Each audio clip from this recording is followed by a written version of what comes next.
It's the One Piece podcast. Wait, shit. Here we go. Not again. Not a freaking again. This time we don't have anybody from the One Piece podcast on our podcast. We do. We have Geoff. and Miles. Well, Geoff is just the one who's put out one of the biggest One Piece live action videos out there. So, yeah, that's got to count for something. Decently sized One Piece live action video. On the YouTube of views, it's pretty big. Yeah. I'm actually a little bit salty, if I can be honest, because Critical Drinker stole my fucking title and got more views than me with it, which sucks. Do you know what? You should email Matt Dinneman right now and say, please let me be take his role for the Dungeon Crawler Carl audiobook, because he's like not happy. He wants to re-record it anyway. Yeah. You could be the new YouTube celebrity who's not as problematic. I don't do that good of a Scottish accent, if I'm being honest. That's about as good as he does, and he's Scottish. Well, that's true. He's Tristan. I'm Miles. I'm Geoff. At least let me do a proper freaking opening, boys. This is our opening. This is not the opening. The opening actually goes something like this. Greetings, ladies, gentlemen, and others. Today you find us three weary travelers on a never-ending dirt road that lines the border between greatness and absolute garbage, a pilgrimage that all great fans of anime should one day travel down, but today it is our turn. We will ask many questions and receive many answers. Today's answer is 346-785-21. I'm also very tired, but my name is also Tristan. My name is also Miles. My name is also Geoff. And this is Quest for the Not Tired Best, starring us as we talk about anime. And it is very late, at least where I am. It's very early for Geoff, of which I am envious, oh so envious. But for me, it is quite late. And it's my fault. Yeah, you know, it occurs to me that if you could do a good Scottish brogue, the greetings, weary travelers thing. Greetings, weary travelers. Today, No, I don't think I can do the whole thing. Not the Scottish.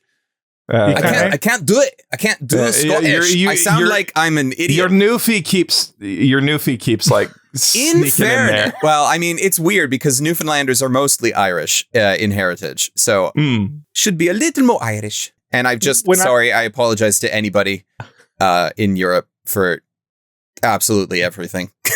And I take back his apologies because I spent a year in Scotland. Well, of course, you're American. Yeah, you're going to take back all apologies to the Europeans. Absolutely. And you know what? The Scots, you're lovelier people than I've ever met in America. I really enjoyed every single human being I interacted with in that country while I lived there. It was beautiful. I honestly wish I still lived there. However, it's a little hard to understand what's going on sometimes. Just a little bit. Really? And I didn't pick up the accent the second time around. I was really sad. I picked up more of the accent when I spent a week there in my 20s than when I was living there for a year. That's just how it goes. I have a very bad habit when it comes to picking up accents in that I can never repeat it. So many people have been like, oh, you're from Newfoundland. Your family's from Newfoundland. You can speak like a Newfoundlander. And I'm like, only when I'm on the island. I can't like do it off the, if I'm on the island, instant, it's on, it works. But I just can't do it. Code switching. Yeah, it's like I can't do it any other time. And my mind is just weird and blurry like that. And the reason we're doing this so late is because I had a work presentation that pushed us back an hour. So I do apologize, Tristan. Also, this podcast, by the way, is about anime. Yes. And we are trying to find out the best anime of all time. Today, we are... Tristan said that. A little bit. Today, we're trying to find out... to it. Not the best anime of all time, but the best anime of the winter 2026 season, the best and the worst, and the schmerst. I don't know. Yeah, the anime that we feel the most strongly about.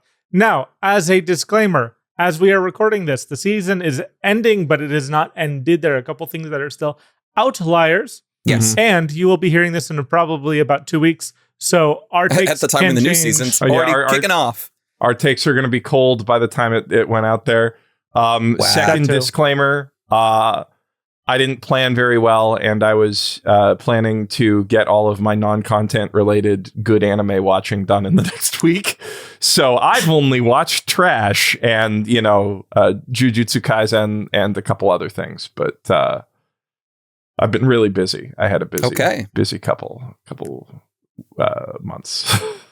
Then we'll see what happens with the normal slate of anime that our interests do not overlap with. But I've watched 2 to 3 episodes of most stuff, so I can speak on it. And I think it's pretty obvious what the best shows of the season are. Yeah, from what I've seen.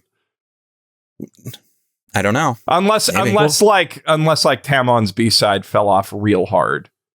I mean, the thing is like, you've made statements, Geoff, of, well, obviously this is the best anime of 2025, and you never say it's Orb. So I don't really trust you when you say that you know what the best anime of this season is.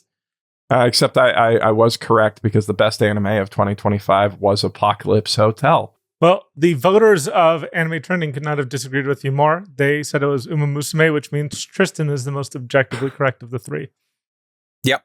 In fact, in many of the top 10 lists on a variety of different websites all throughout the internet, Uma Musume appears the most highly. Sometimes it appears twice, once for each core. It's almost as if it's got a very rabid fan base that of which I am pushes it super hard in all those online polls. I know.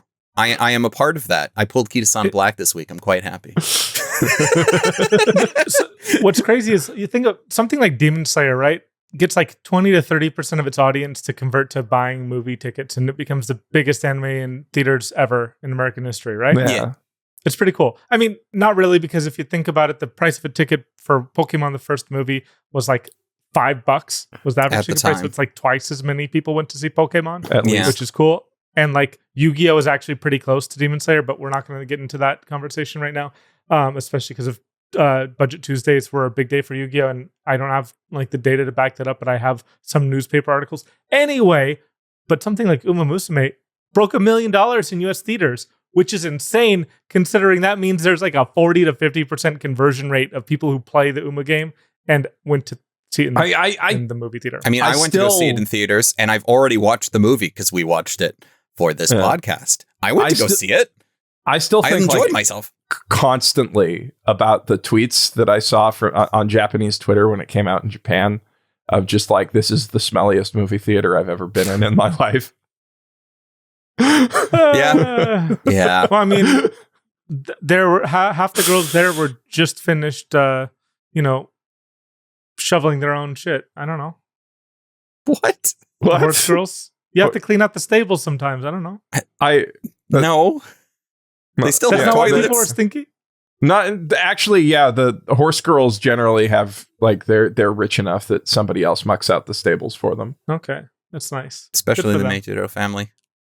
The Gold family, however, they absolutely shoveled their own shit. Who's doing the question this week? I don't know.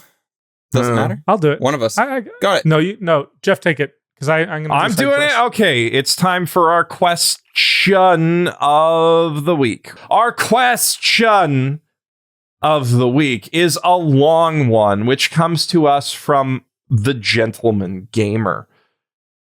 Greetings, Tristan, Miles, and Geoff. Apologies in advance for introducing what probably could become a big rabbit hole of a topic to discuss, but I'm curious, what have been some of the anime/games/manga/etc.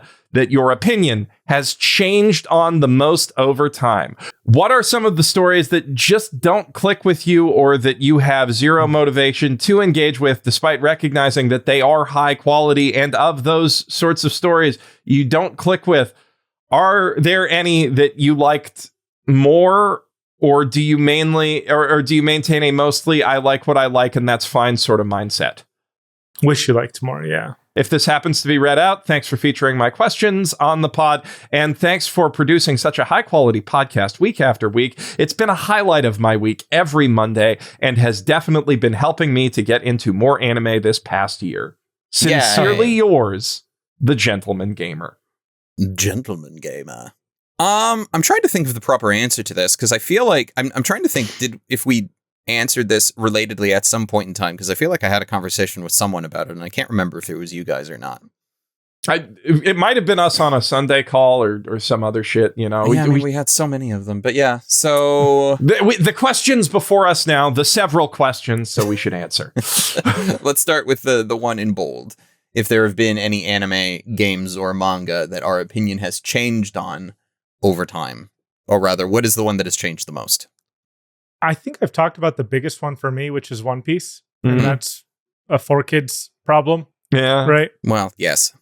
Like, it's almost not a good conversation. It took me a long time. It really wasn't until Drum Island that I was like locked in on One Piece. And before that, like when I was watching the anime, I was watching it with a friend from my RuneScape guild, and she was sitting down on Skype with me and watching every episode to like force me through it, because she had done that with Gintama, and I was really grateful for her for doing that with Gintama.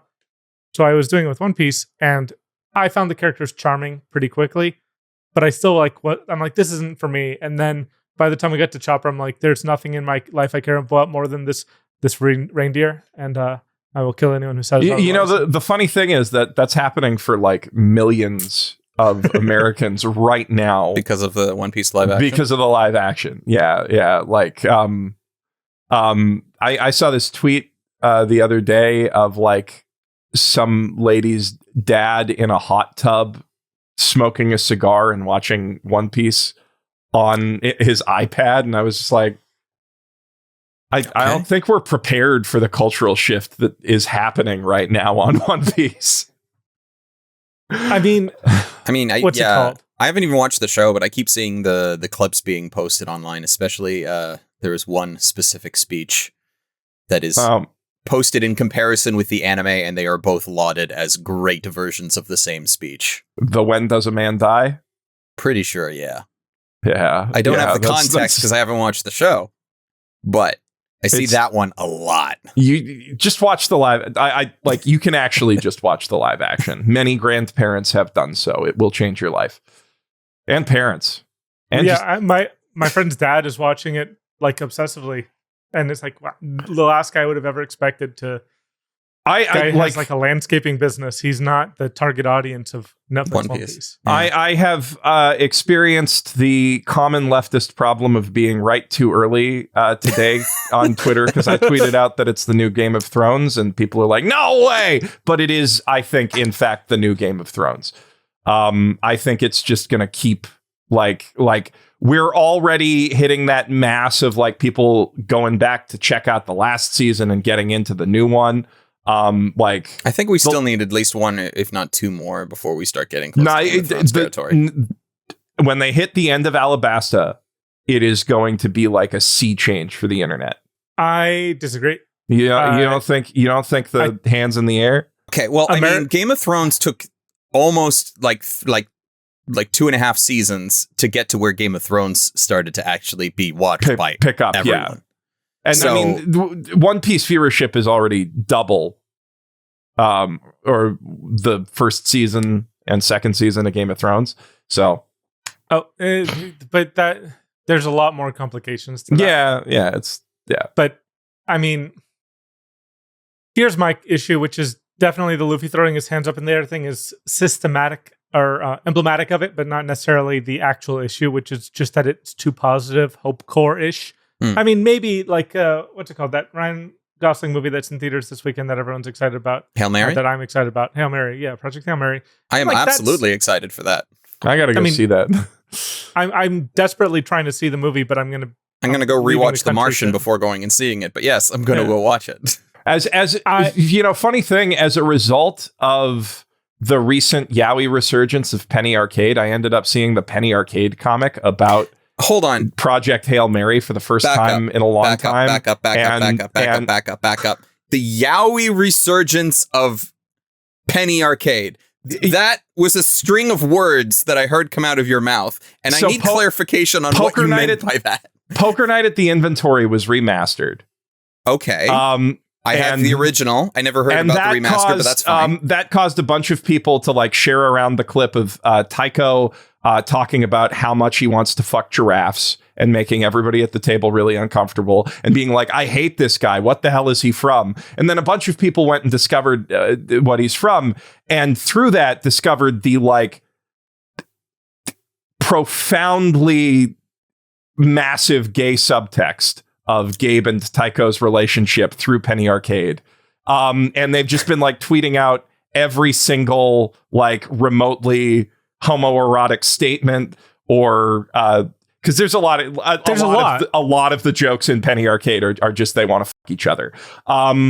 Geoff, this is like the idea that Pablo Picasso could have gone to see like Dr. No, like James Bond in theaters. The fact that there's a Penny Arcade comic about Project Hail Mary implies one that Penny Arcade is continuing, which I've just discovered. Yeah. And it still sells new releases. And it was actually a pretty good comic. VG Cat? Is VG Cat still going? Oh, God, I gotta look. I don't think so. He keeps showing up. The artist for VG Cats keeps showing up in the convention circuit. But I mean, like, if it is still going, it probably has the same post frequency that it did when it was 20 years ago. Yeah. Well, the most recent VG Cats comic has a copyright of 2025. So crazy. Okay, so it's not. So it's probably not very often. But I mean, that's the regular VG Cats post frequency. That's fair. Yeah. Picasso watching James Bond. This is crazy. Like, this just doesn't seem right. What was the other example that a samurai could use a fax machine? Yeah, I like the samurai fax machine one. I mean, the one that I used on a trivia question for you guys were like, sharks are older than Saturn's rings. So like, you know, the dinosaurs would look at Saturn and they'd be like, it has no rings.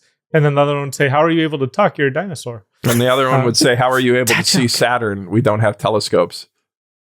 Well, you can see Saturn with human vision. Not the rings. You can't see the rings, though. Yeah. Well, they couldn't see the rings anyway. Yeah.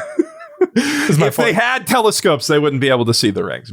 Big dinosaur telescopes made of like tree trunks. And can I get ahead of this for the astrophysicists in the comment section? I'm aware that some dinosaurs came post Saturn's rings, but many were before. Dinosaur is a very inelegant term that means a lot of different things to a lot of different people. They're all birds. I guess to bring this back to the question, questionable content to the question. I have actively kept up with QC. Yeah, I read some of them. I liked them. The only like gamerish webcomic that I actively keep up with these days is Womp. It's Control-Alt-Delete, of course. yeah, of course, Control-Alt-Delete. No, but Womp, which is very anime pilled. It's just about this like fat, depressed man who, it's another author insert webcomic, but like he plays up how fat and depressed he is, and it's really good. Just it's and you guys would actually like it because he had a whole arc. Like the most recent arc of Womp is just him being isekai'd into Star Trek and being like the only fat guy in the Star Trek universe because they've cured obesity by the time he gets there. And also the only one with depression. And it's very funny. That is kind of funny. I like that concept. And using the holodeck for weeb shit. It's good. It's good stuff. You'd probably enjoy it. I'll link you to it later. Anyway, I'll check it out. The question that we were asked is stuff that our opinions changed on over time, which I guess actually like the recent Penny Arcade Yaoi resurgence made me go back and look at it. Cause like when I was a kid, right, I didn't really like read a lot of Penny Arcade Yaoi. Yeah. Yeah, I wrote a lot of Penny Arcade. But the thing is, I enjoyed the occasional Penny Arcade, but it wasn't like my favorite webcomic. And I never really got into Penny. I spent more time listening to the podcast, the very first one where the Penny Arcade guys were doing D&D 4th Ed with Will Wheaton. I liked it. I like them for their podcast and their vlog and the con, which is like still one of the best like gaming culture cons out there. PAX rules. PAX was like my big con because it was in Seattle and I was in Vancouver, so I could just go down there and but like I wasn't that into the comic, but like now that the Yaoi resurgence has come back and I'm like, now you found the reason. I'm older, I'm appreciating the jokes a little bit more, and like there is more to them than just the punchline is violence, but also like Taiko's a pretty good writer. He's got like a very interesting way of words. So Yeah, that's the manga that my opinions changed on over time, I guess. That's how Arcade is the real manga. That's just how I'm bringing this back to what we were supposed to be talking about. Sure. I was recently looking at my live journal because I love to cringe. Live journal? And I found... I'm looking at this post from January 22nd, 2010. 2010. And my top 5 anime are One Piece, Mushishi, Gintama, Evangelion, and Natsume Yuujin. I mean, that's a pretty good list. Banger list. I'm not mad about it. Like, all of those are still among my favorites. One Piece has probably dropped off the most, but that's not because of my taste. It's because it's literally dropped off the most. It's the least consistent anime on that list. But yet I still love it, and it's one of my favorite things in the world still to this day. So like, and like if I look at on my 5 favorite manga, it's like basically the same list, but has Vagabond on there, which is like about right. Like the thing is, I'm just always right the first time around, so it's of course you are. No, but more seriously, like the things that have changed the most are things like that are very prescient for a certain part of your life, right? Like I'm terrified to revisit Lane. I'm terrified to revisit the Tatami Galaxy. Like these are things that I, are 10 out of 10s in my heart, but I know in my mind that they're not. They're really good still. Don't get me wrong. I have good taste, but isn't Tatami Galaxy still kind of a 10? Maybe, but it's not top 10 anymore. It's not in your top 10. That's fair. Which for a long time it was my favorite anime. Yeah, and I mean like even like like I watched it my senior year of college, right? Yeah.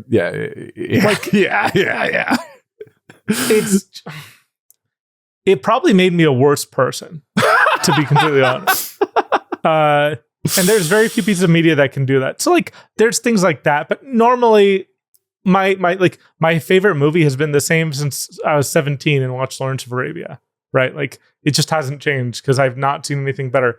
It's sad that like my favorite album and my favorite movie are basically the same and they came out within like 5 years of each other, which was, 30 plus years before, or almost 30 years before I was born. But like, I mean, in some of those cases, like for me, the reason why my favorite album hasn't changed is because there's really only one album that I would say I will listen to every single song on it. Normally, for most albums, it's like there's a handful of like banger songs that I'll listen to those songs over and over again, but I won't listen to like the whole album. What is it? You can't do that to us.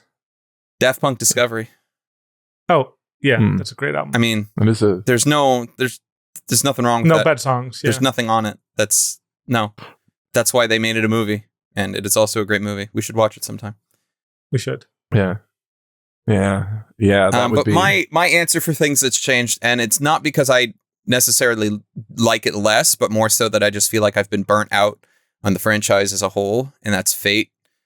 Because I was like super big uber fan of Fate back in 2006 when Dean's Day Night came out. I was over the moon when Zero came out, and like when Apocrypha came out, I was pretty big in Apocrypha, even though a lot of people didn't like Apocrypha. And I was do you know what we call those people? Idiots. Cowards. Not idiots works too. Idiots, cowards. Like I was down for all of that, but it's like over the years with more stuff coming out, having spent far too long playing FGO and a bunch of other things, it's like Strange Fake I know is good. I've heard many good things. I haven't watched it yet. It's by the Bakano guy. I know. I say as someone who hasn't even watched one episode. I know it's by the Bakano guy. The first 2 episodes were like banging, and like I don't doubt it. I do not. The only reason I haven't watched more is because I was like, I literally with Battle Royale stuff, I feel like it's always best to binge it, right? It hits the best, and like it's doing some really interesting stuff. It's like Fate in America and actually about America. The bad guys are cops. There's a whole like faction of like Native Americans who just want their land back and are using Gilgamesh to get it done. I know a lot about Strange Fake, if for no other reason than for years people have been begging, pleading for the Strange Fate characters to be brought in the FGO. And no, we found out there was a mandate. No characters from Strange Fate would ever be put into FGO until it was either concluded or they had otherwise permission from the author, because they weren't going to do it. And yeah, I mean, they might still not. I like it. It's not, from what I've also seen, it's not Fate, right? Like, it's a parallel universe. Well, so is Apocrypha it is technically. So, but I mean, this one's like, yeah, I mean, I don't know about Apocrypha. So, but this one's like, Apocrypha was just like, hey, you know how the last time we had this battle royale with 6? Well, now we're going to do, well, I think it was 6. I can't remember the actual number, but now we're going to do double that. And there's 2 teams and then they fight against each other. And it's just an excuse to have even more characters and more fights and more absolute nonsense. I loved it and I enjoyed it at the time, but I know that there are problems specifically in the sound design. Ugh. I mean, the problems are not that important. Like, No. if you're watching Fate Apocrypha, you are not there for anything other than just like a really fucking good time. I just want to see Mordred go ham. Yeah, no, that's the reason why you watch Apocrypha. Because Mordred either going ham or acting like a cat, sometimes in the same episode, is great. I love it. yeah, like Fate's just, it's easy to get burned out on it, I feel. Well, like so much. The quality of Fate does this constantly, all over the place, all the time. And you want to really get into it, especially if you say that you're a big Fate fan. You're like, oh, well, who's the bigger Fate fan? It's like, oh, well, I've watched all of Prisma Ilia. And it's like, okay. Oh, you're a Fate fan, are you? Name 10 sabers. Saber. Arturia Pendragon. That's on me. I made it too easy. One of the biggest things for this question was interesting because it came from the podcast, which is Michiko and Hachin, which I always thought was like one of the best anime to introduce people to anime, and just like a really cool series that I loved recommending to people and loved thinking about and like I'd watched it, I think, twice beforehand, but then watching it again, you know, fully developed brain and all, I'm like, wow. And like just kind of having a little bit more context for the world, for life in general. It went up in my estimation by more than I anticipated. That's good. Yeah. Things going up is good, especially if we did it for the pod. What I want. I have my actual answer now, which I think it's manga and also anime, because, you know, when you're a kid, you experience things as anime, and then you grow up and you actually read the manga, and that can change your perspective. But I really think that growing up is realizing that Naruto is the worst of the big 3. It took you growing up to realize that? I mean, like, I thought it was Bleach for a really long time, right? And then, like, I finally sat down and... I mean, Bleach was the one I was the most interested in when I was in high school.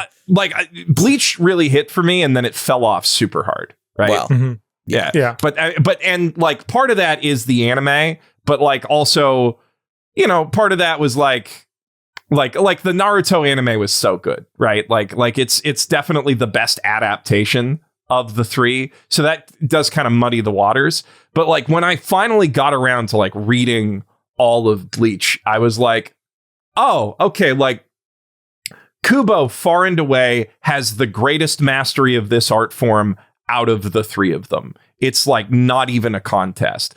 Oda, I would say, is the best story writer, and then Kishimoto's a really good artist with like he does good kung fu fights, and like he starts really interesting ideas. This is where we would cut to some previous episode of the podcast where you two were trying to convince me to go back and watch Naruto. That didn't happen.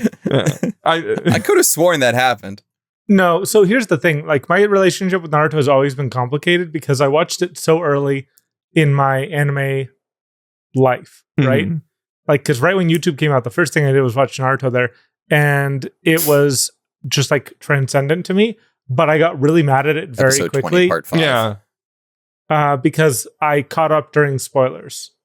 So one of the things fillers. Sorry. one of the things that actually improved my estimation of Naruto quite a bit, because like we were watching it on YTV and that made it a little hard to watch because you get the spoiler arcs, you get the reruns. It was like hard to actually keep up with the story. But I played Naruto Rise of the Ninja for the Xbox 360, the only good Ubisoft sandbox game. And like that's actually a really solid telling of the Naruto story that cuts out a lot of the bullshit. And I was like, okay, yeah, I'm with this, and that helped me get back into the anime too. And then I was just like, yeah, Naruto's really good. I'll finish Naruto one day, but the parts of Naruto that I like are really good. And like I grew up and I was like, oh man, Kishimoto really just did not have a plan for most of this.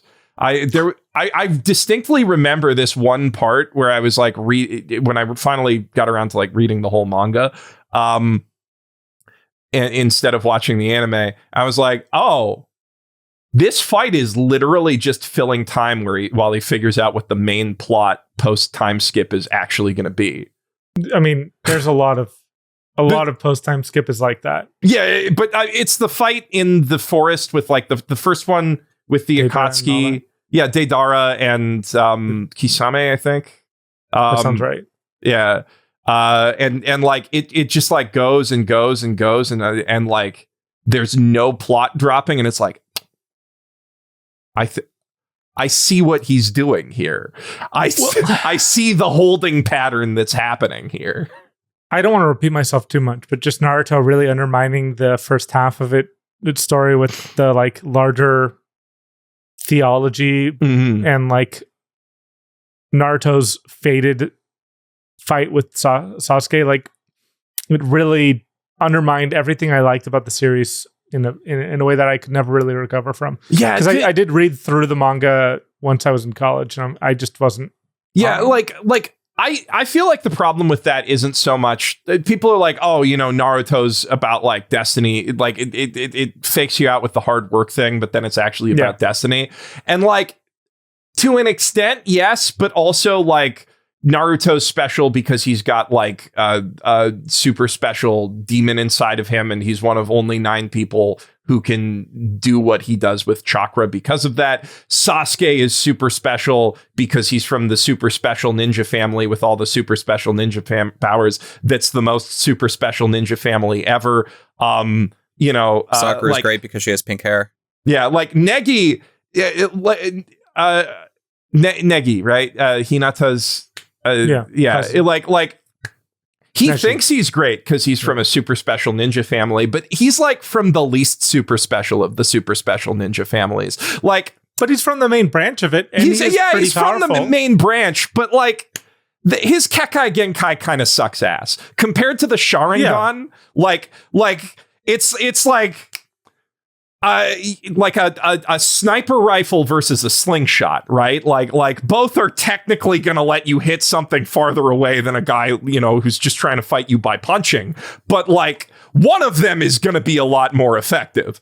And yeah, I don't know, like Naruto, it had that hard work element, but I think the real problem is that Sasuke and Naruto's rivalry and their like animosity, but also respect toward each other used to feel like an organic character driven thing.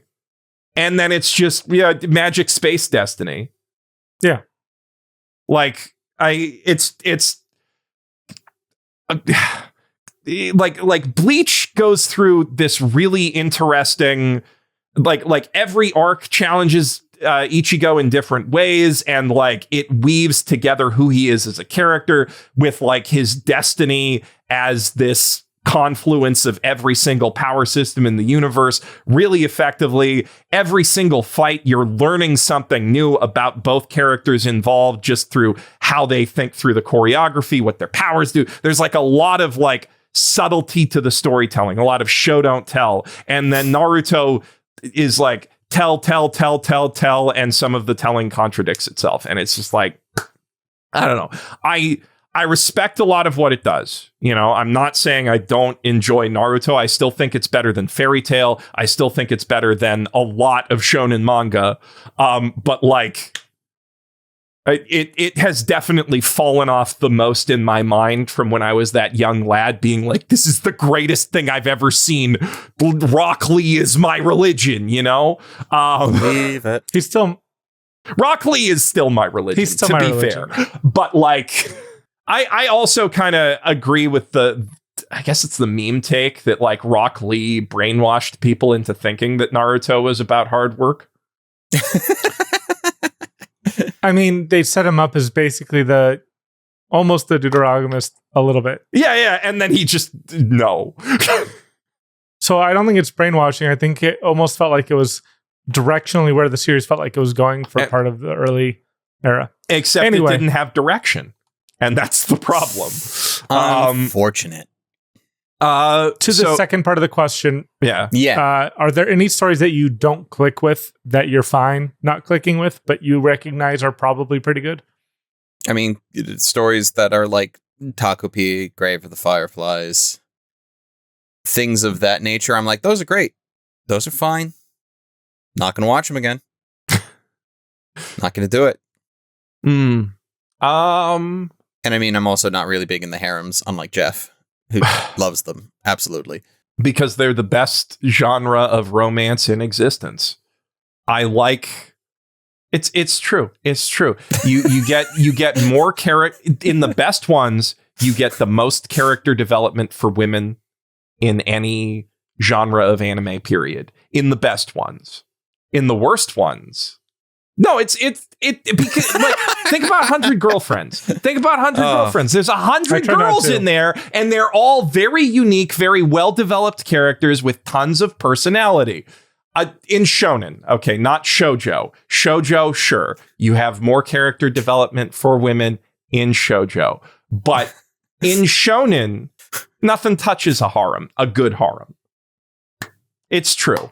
I stand by it. When everything you read is Bakuman, every woman looks like a piece of cardboard.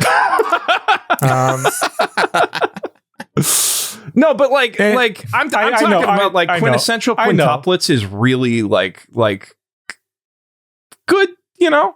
Oh, I thought we were gonna have to disagree because Quinn is actually reasonably good at like making those girls feel like people. Yeah, no, that's what it's like that's what a good harem does. It like gives you like a really interesting relationship dynamic where like you've got a bunch of women who interrelate with each other, and then like the one guy that they all like for different reasons, and like there's just really good potential for character development in those kinds of messy relationships.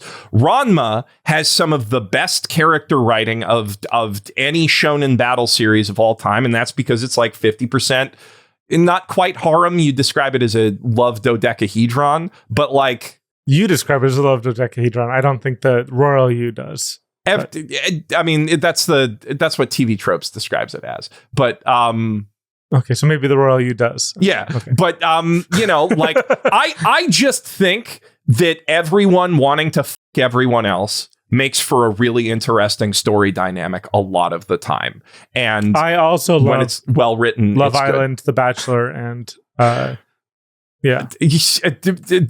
are the most enduringest. It's that and Survivor, right? Those are the most enduringest of not recently. Well, Survivor, you can do statistical analyses on to figure out what the optimal plays are at every point in the game. And so I have friends who are nerds who do this, and I love it, and I love them. Shout out to Max. And the only thing that keeps Survivor interesting is the casting department, who very valiantly tried to scrub out anybody like your friends and only get horrible idiots. And the guy who made the White Lotus, who was more close to my friends than anyone else. Yeah. Yeah, anything you don't click with, Tristan? Other than, I mean, harems captures me too pretty well. Yeah, because like Quinton is something the harems like, and the things that are just that are a little bit more dark, like Takopi. Like I can watch Takopi. I did watch Takopi, but it's not my preference. I don't seek it out. I can look at it and say that's good. And Geoff, I liked the 6 episodes of 100 Girlfriends I watched. I liked the 3 episodes of Quinn I watched. Yeah, so it's not that you don't like harems. You just haven't been harem pilled enough yet. Yeah, I'll get you guys to sit down and watch Girls Bravo one day, and it will. I mean, maybe it won't rewrite your brain chemistry because I watched it when I was like 13.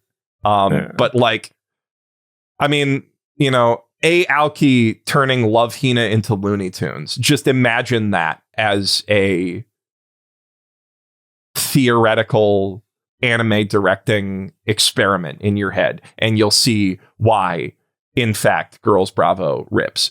That's not one you go to for good character writing. It's just the direction. What about you, Geoff? Anything that you don't like the concept of, but don't like? I mean, not for you. Like I try to be really open-minded. I think that that's my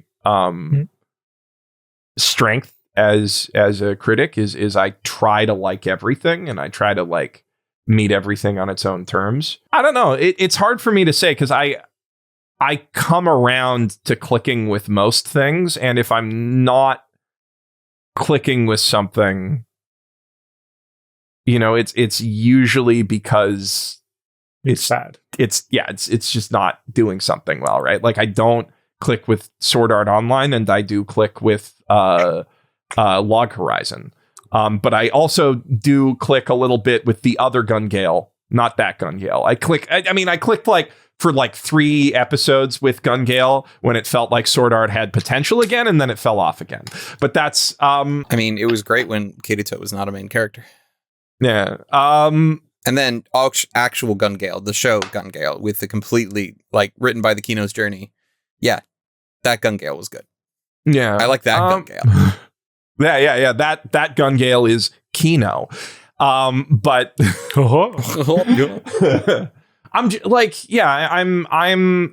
when I was younger, you know, like one of the things that I came up with, if I had gotten to rewatching it by now to answer the top question, would be Haibane Renmei. Just didn't click with me at the time. I was like, oh, this is kind of boring.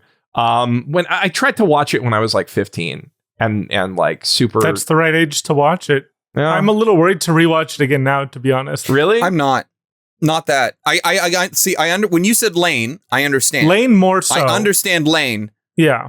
I think, like, I know that I have watched Haibane Renmei through to completion 3 times, and I also know that I have appreciated it more every time. So I feel like that if I was to watch it again now, even though it's been close to a decade, I will still appreciate Haibane Renmei. Haibane Renmei has a lot of stuff under the surface. I mean, I haven't watched it since high school, but it was like one of my all-timers in high school, and we need to do that for the pod. We're going to do it for the pod. Yeah, we'll do it for the pod. Yeah. I'm going to convince you that it's still great. I probably will love it. Like that's my feeling, because I was just like, oh, this is boring, and now I'm like, I love boring anime. The thing is that it's very subtle. There's so much going on in Haibane Renmei, but there's no speedwagon to explain shit to you. It's just one of those, you either pick it up or you don't. But arguably, that also means is that what's really going on, or is that what we just think and assume is going on because it fits all of the criteria and it just makes sense that this is what is going on? There's a lot of that going around. And so I watched 2 episodes of it when I was 15, and I was like, it wasn't hitting for me at the time, but like now, like I think I'd really dig it.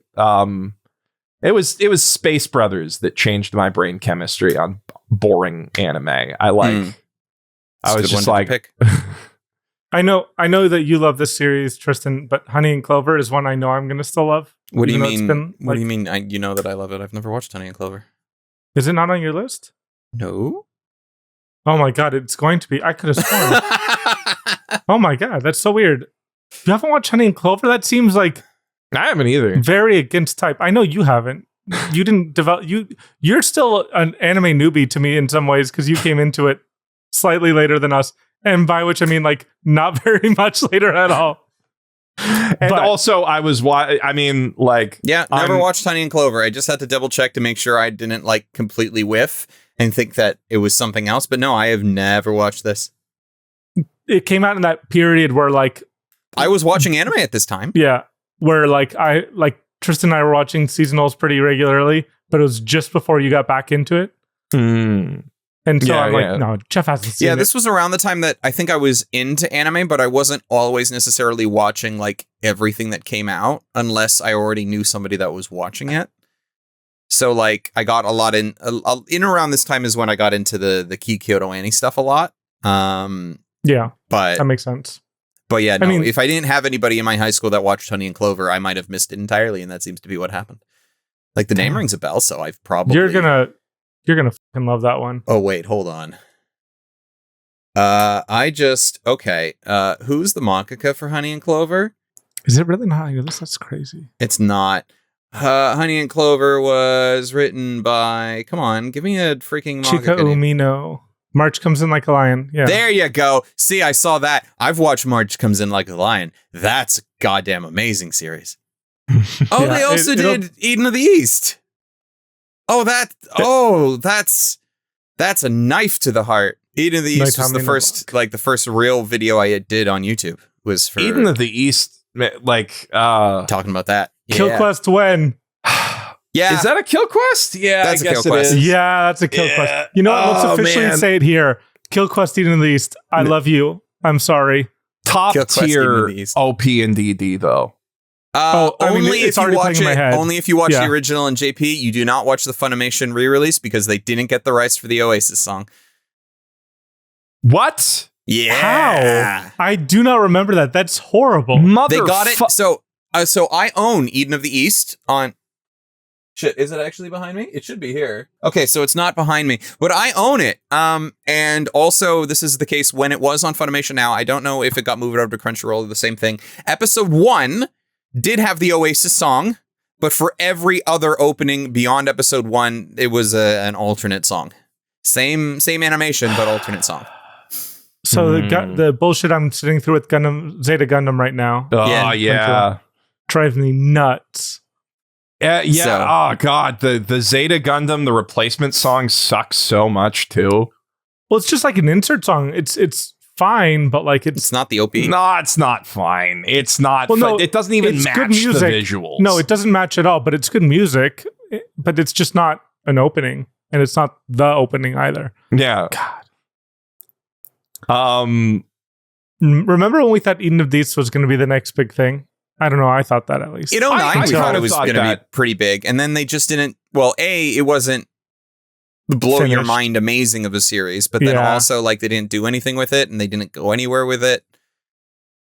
Yeah, I mean, it's got that like big now. Start. It like, I think also it's one of those things that like is designed to hit Westerners more than the Japanese with that opening episode of him in front of the White House.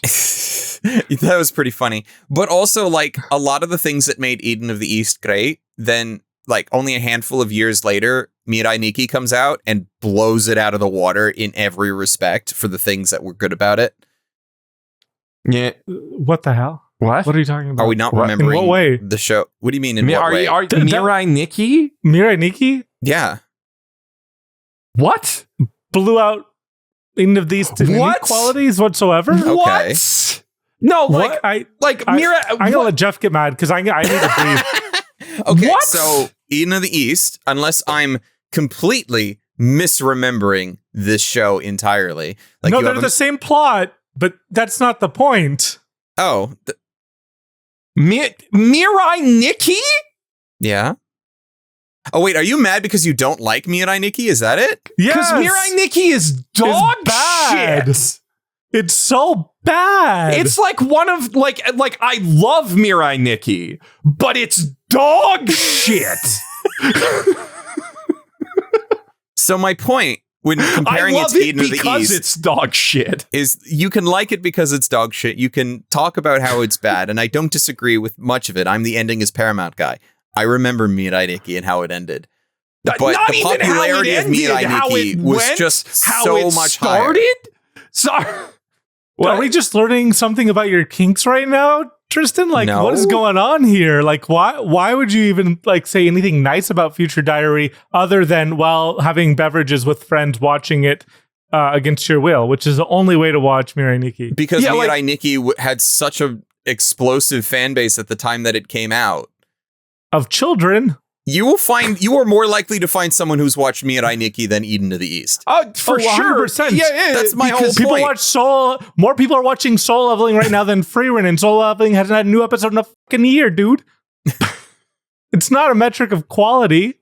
Yeah, it's just like I'll give Mirai Nikki the credit of it does hit that like lowest common denominator really well. It does. Really, I mean, also it did introduce Americans to the word yandere. Yeah, it did.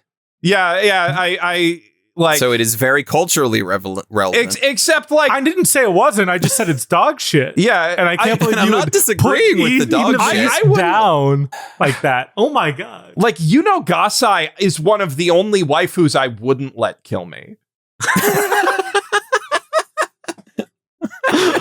The crazy chick who shows up in episode 2 though, like the school shooter chick. Yeah, like I'd let her maim me. Mirai Nikki doesn't really have good waifus. Mirai Nikki doesn't really have good anything. I need to do a video on Mirai Nikki. Like Eden of the East has a lot of problems, but at least it's like cool. Yeah, and like thought-provoking instead of thought-terminating. Okay. Yeah. So then my point being, we were trying to talk about why it never went anywhere, and my argument basically is that anything that it did that people liked was also done by Mirai Nikki. And then it kind of removed any desire or agency for people to want a sequel to Eden of the East. Well, the other problem with Eden of the East is that as it went on, the mystery boxes were less interesting than the setup, which is the problem. The setup was the only interesting mystery box, and I'd argue that it wasn't even answered all that well. Right, and which is why, like, it makes me really sad to say this is not a list contender. No. Yeah. Kill Quest Eden of the East, but like, I don't know, man. At least it had a soul. Yeah, and something to say. Goodness. All right, our side quest this week is Miles is going to rant about the Oscars for like 5 minutes. Okay, I didn't watch them, and I don't care. So, I watch the Oscars every year. I'm one of those guys. Conan did fine. Yeah, I saw some clips, and he seemed funny, like better. He's better than anyone else to do it, except for Billy Crystal. But Billy Crystal, man. I'd put him in around where. Billy not Crystal every is. year, but Billy Crystal did it for a long time, and he did. But yeah, I want Coco to keep doing it. Love that man. And the thing is, very disappointed that K-pop Demon Hunters won. People were really mad about K-pop Demon Hunters winning best.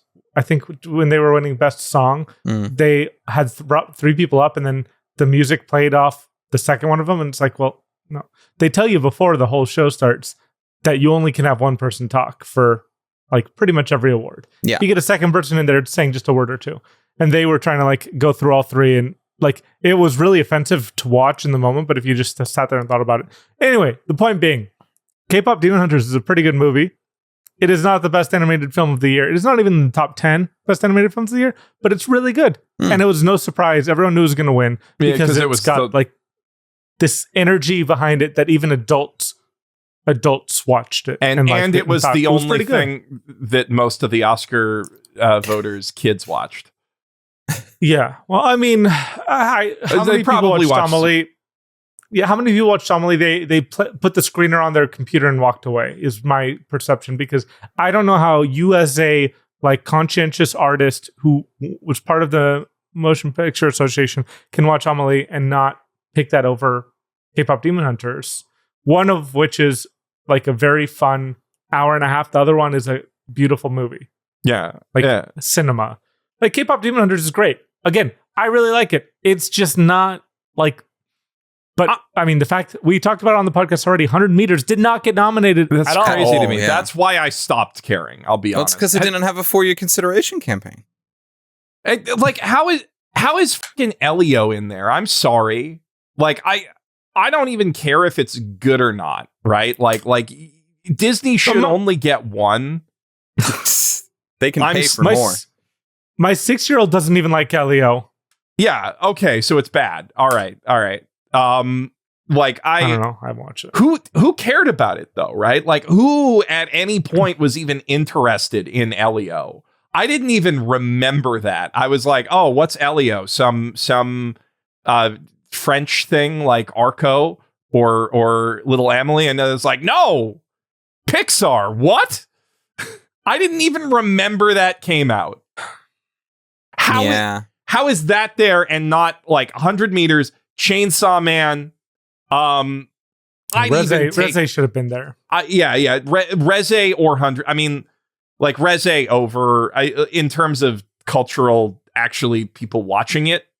Reze probably should have got there before 100 meters. In terms of the thing is, actually recognizing the art form, 100 meters would be the closest one I think would work because it's a standalone. So if you get the Academy voters who haven't watched Chainsaw Man, 100 meters would just work a lot better because they could sit and only need to watch that. Reze Arc, you kind of need to have the pre-knowledge of stuff before.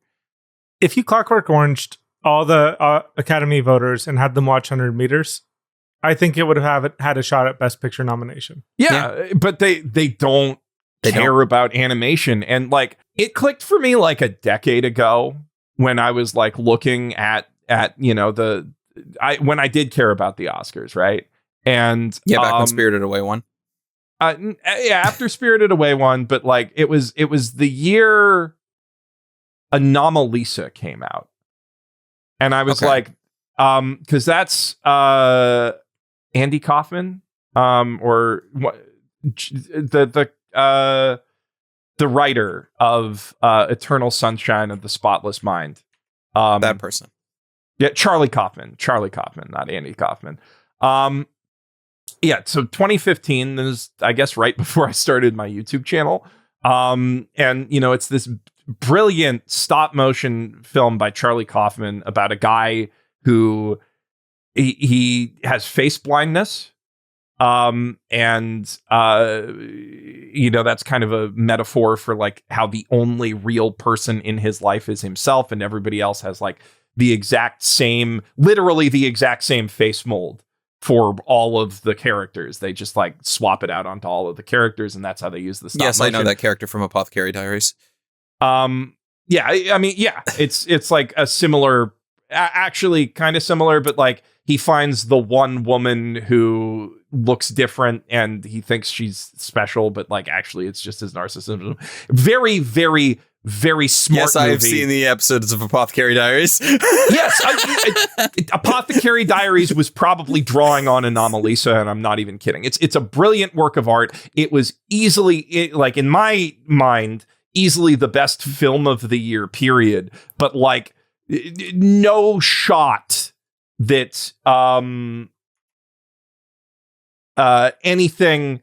I'm just trying to remember now what won over it, but like no shot that like anything else should have won over it, and they gave it to fucking Inside Out. And like, I'm sorry, I like Inside Out, but it's just being John Malkovich, but worse.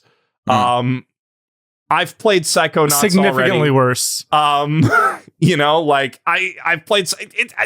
I don't need this concept again. And like Anomalisa was right there, and that was when I realized, and when Marnie was there was right there too. And that was just when I realized, I was like, they don't get it, and they're never going to get it, and they don't care. No. They fundamentally don't care about animation as an art form. And they're all up their own asses about, you know, mediocre Oscar bait live action crap. I will say I did like a lot of the nominees for Best Picture this year. As sad as I was that 100 meters wasn't on there. Like it really, 100 meters really should have been there. I thought that One Battle After Another is probably my least favorite P.T. Anderson, which is to say it's still a brilliant, excellent movie that everyone should watch. I still need to watch it. It's good. It's really, really, really good. I just was not as into it as everyone else. And Sinners, really happy for Michael B. Really happy that he literally immediately after winning an Oscar talked about how much he loves anime. He said his favorite movie of all time is Princess Mononoke. That's like the first interview he did after getting the Oscar. And he was like, yo, you got to watch Fate Stay Night. Like, what a hero. Love that man so much. And he can pronounce Naruto correctly now, which is like all I asked. The only issue I ever had with him. He never pronounced it the same way twice previously, so let's hope this sticks. Jeez. This is like the most American anime fan experience, is not being able to say Naruto twice in the same way. I love it. But Sinners is great. There's a lot of good movies, but the best movies were all the foreign films.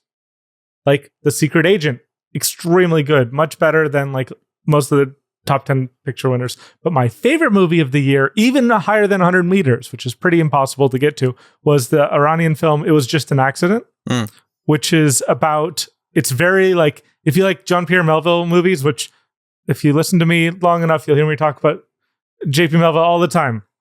But if it's very similar to like his French resistance films, like Prix Samurai. It Was Just an Accident is about this group of people who were all like rebels against the Iranian government, and they were in jail and they got tortured, and then they got out and lived normal lives after they were done getting tortured, basically for years. But then the guy who tortured them had a false leg, and they hear the squeaking of the false leg, and they kidnap the guy, and then they're not sure if it's actually him because it's been so many years, and most of them didn't even see the guy's face as he was torturing them, right? And so it's these people who haven't seen each other in years, or some of them didn't even know each other, finding this guy who they kind of think maybe tortured them, and then figuring out like, what did we just do kidnapping this random guy? It's extremely good. Best movie of the decade, probably. That sounds to me like an even better take on like what makes Tucker and Dale versus Evil so entertaining. Oh, yeah. I love Tucker and Dale. What a great movie. What a doozy of a day. And just as a one final hot take to round this out. So yeah, it was just an accident. Should have won Best Picture, but the best Picture winner of the last 10 years is still Moonlight. Fair. Sorry, every other movie from the last 10 years. I mean, like the thing about Best Picture and all the Oscars, right, is like, I feel like the more you get into any foreign kind of film in any capacity, the more you like are just gonna be put off by the Oscars, right? Because they're built. Except that one time the Parasite won. Yeah, no, but like they sometimes the failures of the American cultural empire become so self-evident that they can't. They just have to throw a bone to a Parasite or a Spirited Away. But like what it is an instrument of like asserting Hollywood dominance over all cinema, right? Because they're all Hollywood people and they don't want to admit that somebody else did it better than them. Yeah. Yeah. Yeah. And that's the charitable interpretation. But yeah, there's like an ego. It's, a bunch of people and their friends awarding themselves and their friends every year. And like, there's a deepened curiosity built into a lot of them about the actual art form. And it's depressing once that clicks with you. Because the Oscars still do matter culturally, right? Like people will watch all of the Oscar nominees, but like it's only people trying to make the great American novel but a movie that ever win. And if there's nothing decent there, then something else has a shot. Sorry to Canada pill you on this, Miles. You're not wrong. I think Hollywood is much better than people give it credit for. No, generally speaking.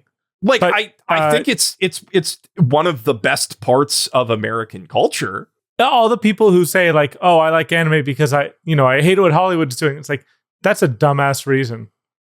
You can have two thoughts in your head at the same time, folks. You can think Hollywood makes a bunch of stupid decisions and dislike the majority of Hollywood films, which I do, and still love anime and still love Hollywood because Hollywood still puts out some of the best things ever all the time. Yeah. All the time. Yeah, every year there are movies that are like deserving of being in the conversation. Just most years, I don't think that they deserve to be at the top of the conversation, and they always are. Unfortunately. I can't believe Argo won Best Picture. Anyway, so let's move on to our main topic. Okay. Our main quest for today is talking about all the seasonal anime. What we've watched, and are we going to do a tier list? No, we don't need to do a tier list, I don't think. Can we take 3 minutes? Okay, 3 minutes. I'm sorry, Tristan. I'll tell a very quick one. Geoff has a great shirt that is so great it distracts me every time I see it because all I hear in it is the freaking theme song and I can't get it out of my head. Yeah.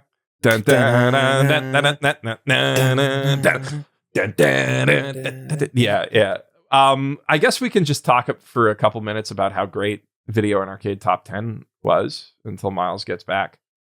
That's the podcast now. So Video and Arcade Top 10, for those of you who are unfortunate enough to grow up in America, was a Canadian game show hosted by the one and only Nicholas Pickles. That is his real name.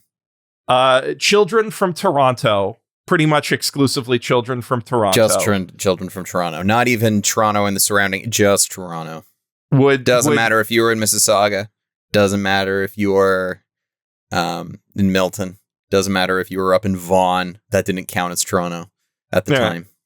And every Canadian child knows this because we tried. We did. We all wanted to be on it. So Video and Arcade Top 10, but like a lot of those shows that were very clearly produced in Toronto, we wanted to be an Who didn't want to be an You wanted to be an even if you just got to be in the audience and wear a cool shirt, that's fine. That's all you wanted. You didn't even need to play. It would have been cool if you could, but. So is another game show. It's kind of like Nickelodeon mixed with S&M. And that was hosted by Wink Yahoo. Yeah, Wink Yahoo. So it's like, that's it's not like his a real quiz name. game. It's a quiz game with like some fun little like tactile competitions where you like throw darts or like, do carnival games or whatever. And then if you lose, a horrifying gimp comes out, grabs you and stuffs you in a tank where you get covered in slime. Uh-oh. Canadian television at its finest. And the other great Canadian game show is Video and Arcade Top 10, where you like they had news about the newest games coming out, and it was kind of like a little weekly slice of gamer culture, but the main focus was they'd throw a bunch of kids into the latest console game and they'd like have to play for like I think they got like an hour or half an hour to play the game and try to like collect as many doodads as they can or get as far as they can. And they were basically had an objective, just kind of racing each other in a game they've never played before. NES and SNES games. NES, SNES, it hit N64 and then GameCube. Did it actually keep going into GameCube? I thought it ended before GameCube. Yeah, no, they've got a really, like, if you go to YouTube now, one of the episodes they still have is Scooby-Doo Night of 100 Frights, which is a pretty good one. And they got Monsters, Inc., Scream Factory, and like a couple other ones. But yeah, it ran for like a decade and a half. And it was just the dream of every small Canadian child was to go on Video and Arcade Top 10, be the best at a video game, and win a trip to Medieval Times dinner and tournament. Because that was always the prize. As someone who's gone to Medieval Times dinner and tournament multiple times, that's not a worthy prize. What? Okay, then maybe the American Medieval Times is very different than the Canadian Medieval Times. No, it just kind of, I think it kind of rips, but I have never gone myself. Yazy's gone. She tells me it's amazing. So I think you're just in the minority here. I guess Tristan. I guess so. The only time I went was at Excalibur in Vegas when I was 9 years old, and it changed my life. I mean, yeah, it probably would have changed my life too. I probably would have been like, I want to be a professional medieval times jouster. Mhm. I mean, I've also seen the movie A Knight's Tale about 400 times. So Also very valid. did you know 10 Things I Hate About You is one of the most favorited movie, like of the 4 favorites on Letterboxd? Is it? And I'm just like, that makes me have a lot of faith towards film bros. Yeah. No, that's, I mean, I have to be gender neutral with the film bros because I think that is mostly not dudes, but still, I'm very happy about this. It's also proof of the enduring power of Shakespeare's stories. Oh, I thought you were going to say Heath Ledger's being a baddie, but yeah. I mean, that too. But like, that's such a good movie. It's like, it's really fucking good. Man, the only bad thing about it is that it made a bunch of other people think that they could adapt Shakespeare into modern. Are you talking narratives. shit about Romeo x Juliet, dude? No, I'm not Let's not do talking that. shit about Okay, Romeo good. x Juliet. Okay, just making sure. Just making sure. So, main quest. Main quest, right. So the main quest for this quest is we're talking about all the seasonal anime of winter 2026 because we just got through winter 2026. And So we're probably not going to talk about all of it.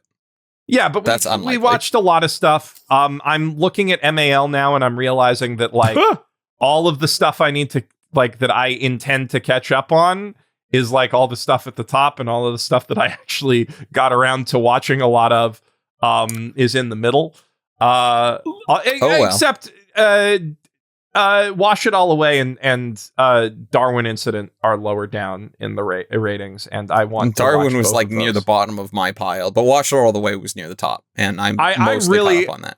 I don't even care if it's good. I just find it super interesting, some of the stuff they're doing in Darwin Incident, like the fact that the gas prices change in the ED every week. That's such a funny. great meta thing. I mean, the thing is, the show's not very good, unfortunately. And it dropped off pretty hard after the beginning.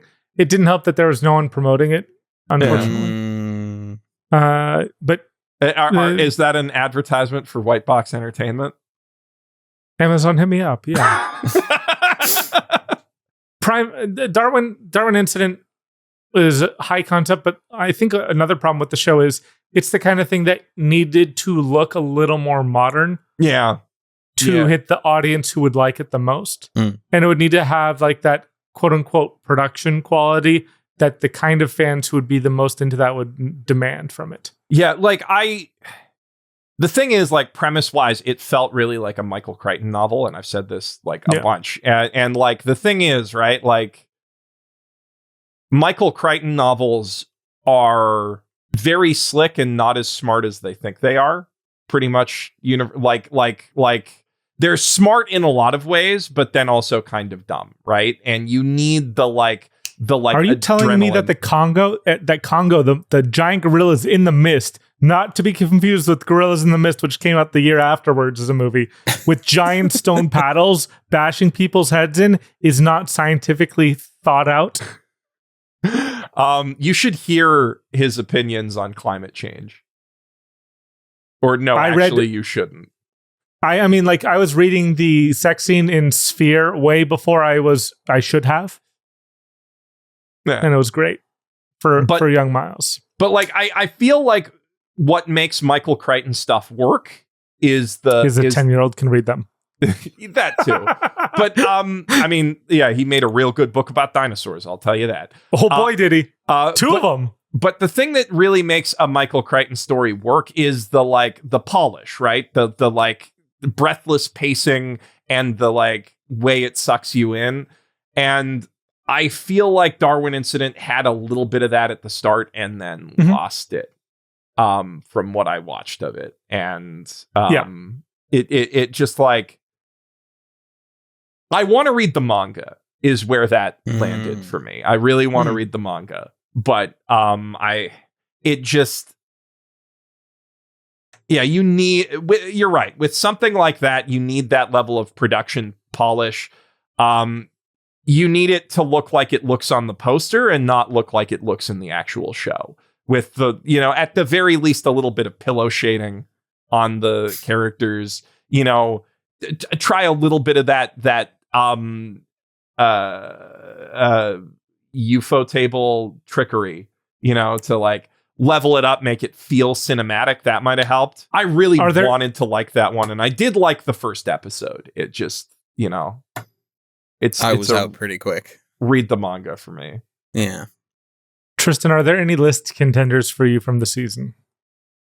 I can think of one. Yes. I mean, that's the thing. They're list contenders because I really like them. I don't know if they're list contenders because we as a group will collectively like them. I think the closest thing that I might be able to get over the line onto the list is Journal with Witch, because that is an amazing series.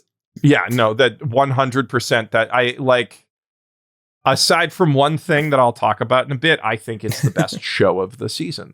It's definitely up there. Like, I also really like You and I Are Polar Opposites. That's been really good. Wash It All Away is kind of a personal favorite of mine, but it's also one that I kind of see as I'm not going to trying to convince other people to watch this one, but Journal with Witch, yes.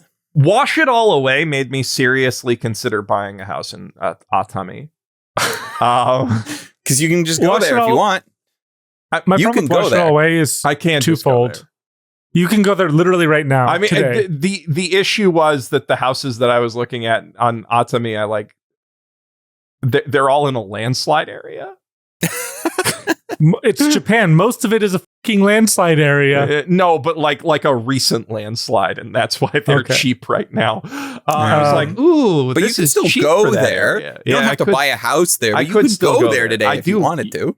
You could go get your suits cleaned. Yeah, we should go to Atami. We're doing a trip soon, so we should go to Atami. Get a suit cleaned if I had a suit. I don't have suits. I should get a Japanese tailor to make me a suit. Wash It All Away was a problem for me for two reasons. I only watched the first episode. The first was I watched it at the gym, and it is not a get that Stairmaster going literally type of anime. So that was a mistake. The second problem is I just kept thinking, wow, I wish I were rewatching Arya. Oh, that's fair. A terrible comparison. You want to know why that's a terrible comparison? Because now I think less of Wash It All Away now that I have to compare it to Arya, because Arya is just. That's the thing, yeah. Because Wash It All Away was fine. It's just like, but this is like, is this what the children have to deal with if they want an Arya nowadays? I'm going to Arya is in alphabetical order. It's all the way up there. I can't reach it, but it is. I'm going to propose a new title for Wash It All Away to you, which is. Dry cleaning ASMR. Sure. I mean, that is that's kind of the appeal to me, right? Like, it's very nice for that. I love it for that. The medium-sized town, and then dry cleaning ASMR, and it's just it's a chill vibe. I knew that you'd like it as soon as I watched it. I was like, and I did, and I do. Literally the same as I mentioned. I don't see that as a list contender. It's a personal contender. Very much so. But I don't see it as a list contender, as something that we, as a trio, will agree with, nor is it the type of show that I would necessarily recommend to everybody as a, no, you need to watch this, unlike Journal with Witch. But catch me at the ballpark. It's super Tristan core. Yes, Catch Me at the Ballpark. One of my personal favorites. I'm not going to try and shove that down people's throats. Yeah. I get it. It's a very me core thing, and that's fine. What did you say, Miles? I cut you off. Would you put it on your personal top 100? Wash It All Away? Mm-hmm. I'd need to finish it. If I do, it's probably down near the bottom, but I might not know. Would you put Catch Me at the Ballpark on there? Have I? I might have already. I don't think so, though. I don't think so. I don't think I have. I enjoyed it, but I don't think I have. I could. I definitely do think I'm putting Journal with Witch on there somewhere, though. Yeah. I just don't know where, because that's the problem. Because my list, I've curtailed it now so much that adding anything to the list means I have to take something off, and that is painful. That is very painful for me now. Just use the little A/B selector I made you guys and find. But I don't want to have to A/B select the whole thing all over again just to add a new thing in. Well, no, but no. Once you A/B select the whole thing, you can just take off the bottom of the list. Easy. Yeah, but then what if I don't want the bottom of the thing to be taken off the list, Miles? What if I like whatever is in my slot, 99, 100? Then you're not taking it off the list. If you can't choose between the bottom of your list and I should do the A/B selector, but I'm lazy. You mentioned you and I are polar opposites. I really like that show a lot. That's good. I mean, I like the manga first. And I'm the reason I haven't caught up with the anime is because I'm trying to get Yazy to watch it with me because I think it will be a really cute. I think that would work because you and she are polar opposites. I mean, like literally the Gyaru and super autistic nerd character that speaks to our relationship a lot. But it's so cute. I knew it was going to be a banger from just reading the manga. No, and when I did my video on it, I'd only seen, I think, the first episode. I don't think the other ones were out at that point. And I was just like, no, this is great. This is great. It's just as long as they don't kill it in a handful of episodes, which they always could, but I don't feel like they did. I was like, yeah, no, episode 1, this is good. This is it. I like this. Like the only danger I think it was ever in is like getting a little boring, like Ore Monogatari does as it goes on, just because there's there's no tension. They already established the relationship and yeah. And I mean, like that's kind of the weird thing that I have with a lot of romances. Cause I want romances that have the established relationship early on. I've gotten really tired in my older age now of the will they, won't they, because I have seen it a billion times before. And I'm like, okay, we know they will, just get to it. Kiss, get a room, do that. So when they start off that way, I'm like very happy. But then, like you said, yes, because it's not something that everybody's done very well to actually keep some semblance of momentum without having a will they, won't they, is not something that everybody can do. And it is a worry. I think that making them like the core of a friend group that like other people are like drifting in and out of will they, won't they's is what makes it work in that case. Because you still get that tension and, you get to develop all these other different characters, but like you also get the through line of exploring what it's like to be in a new relationship and like feeling that out. And it's we need more romances like that. On the romance side of things, it's been a pretty good season, right? Like, objectively the biggest season for romance we've ever had. Yeah, the Invisible Man and his soon-to-be wife, super cute. Yeah, that one I need to catch up on because the first episode it slid off me, but like I keep seeing That's like unfortunate. Yeah, I mean I didn't hate it, right? But I was just like, I have to come up with a top 10 list, and I was like, this isn't it. Yeah. Yeah, I probably should have given it more time and Darwin Incident less time, but like I was really on that Michael very shit. much so. I don't know. But like I've seen all this Sakuga coming out of it and all these like really interesting experimental cuts, and I'm like, yep, I gotta give this one more time. In the Clear Moonlit Dusk hit pretty hard for me. Good. Too. I like that. Like not as much as some of the other ones, but no, that's like probably in maybe my top 5 for the season. It's just a really tight like classic shoujo romance with like just enough of a twist to hit super well. But I mean, I as shoujo goes, I do think, I mean, Journal with Witch being josei is kind of adjacent, and like that's obviously a lot better. And then Tamon's B-side, that one. Like I don't even have to convince Yazy to watch with me. You shouldn't. Wait, she's not already? No, we watched the first couple episodes. We just haven't found time for it. But like before you and I are polar lack of time. Lack of time is understandable. If that was not the reason, and she just like hasn't seen it at all, I would have been like, that's very surprising. No, she was kind of pushing me to watch it, and like that makes a lot more sense. It's so funny. The characters are really good. It like very self-referential in some places. Heartening. Yeah, it's just really good. I love the dynamic at the heart, and I love what I've seen of the rest of the cast and their own like A-side, B-side It's a really good premise for like. I had someone describe it to me as a reverse harem. I don't think it's that because like she's got the one Oshi. Yeah.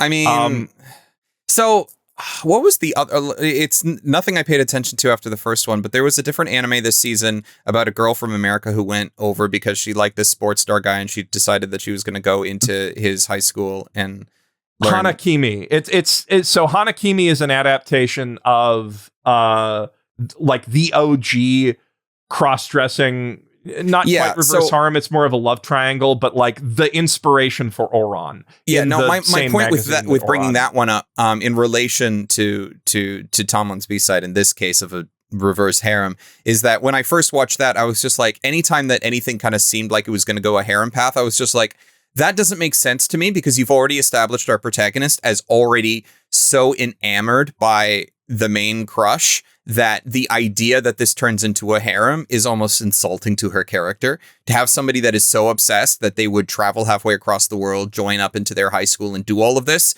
only to instantly fall for somebody else is just one of those. Okay. Have you never been a high schooler, Tristan? I have been a high schooler.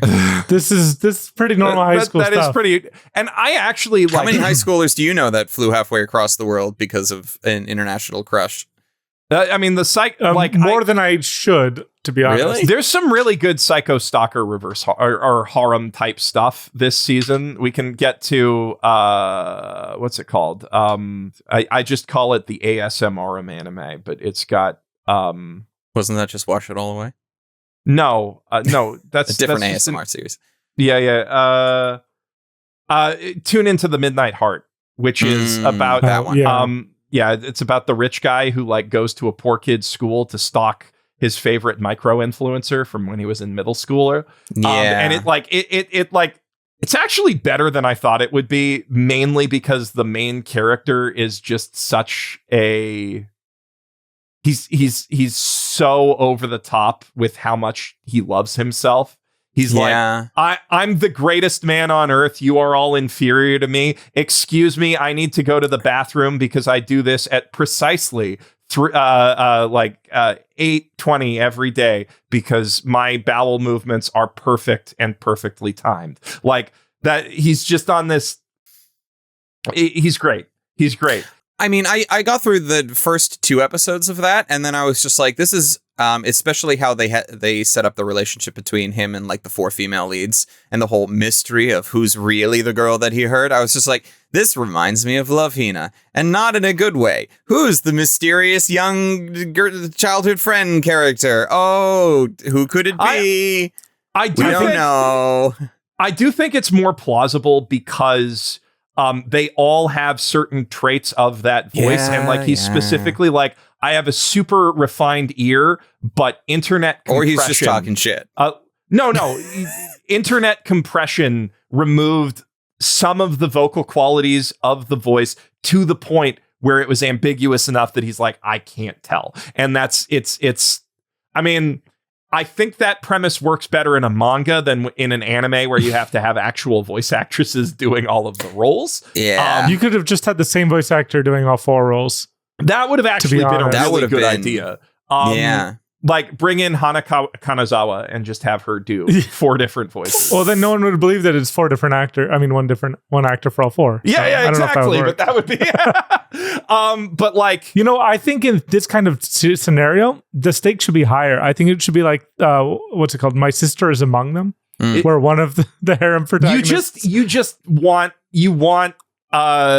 please twins again. You want, please twins and please teacher. Roulette. I mean, please, we can talk about that another day on an episode.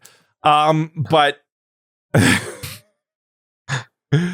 are there any other list contenders for you guys? So we besides should Journal with Witch. Journal with Witch is my only big list contender. It's very obviously a front runner for all 3 of us. Yeah. Jujutsu Kaisen, obviously, for Geoff. Well, I mean, when you guys watch Jujutsu Kaisen, especially this new season, you're going to be like, holy shit. No, the thing with JJK is like, that was already a list contender. So if you're asking the question of what this season is becoming a list contender, JJK doesn't apply. It's already there. And like, Free Run's already on the list, so we don't have and Free Run should go up higher on the list, especially after you watch this past week's episode. Okay. That's should we do that right now? Just go watch Free Run right now? No, should we move it up the list? No. Maybe we can talk about that next week. Watch Free Run, catch up on it. Watch this past week's episode. Go watch episode 9 of season 2. Like when you get there, obviously. There's not even any of the we've already passed some of the really amazingly animated fight scenes in the previous episodes, but this freaking episode just has the simple action of handing over a book be animated so goddamn well, and I love it. Yeah, man, I love it. I love Free Run. I really need you guys to catch up on Jujutsu Kaisen, because you do, and we will. We will. You got all your stuff keyed up for your flight, Miles, because you got like JJK to watch and a couple of other things. I mean, JJK was the main thing I was going to watch, because also if you watch something like that, then no one really questions you. On a plane. On an airplane, yeah. Whereas if I try and like watch Fate Strange Fake, which I also really want to watch, I could get some weird looks. Whereas I'll just look like a normal tourist rather than a businessman.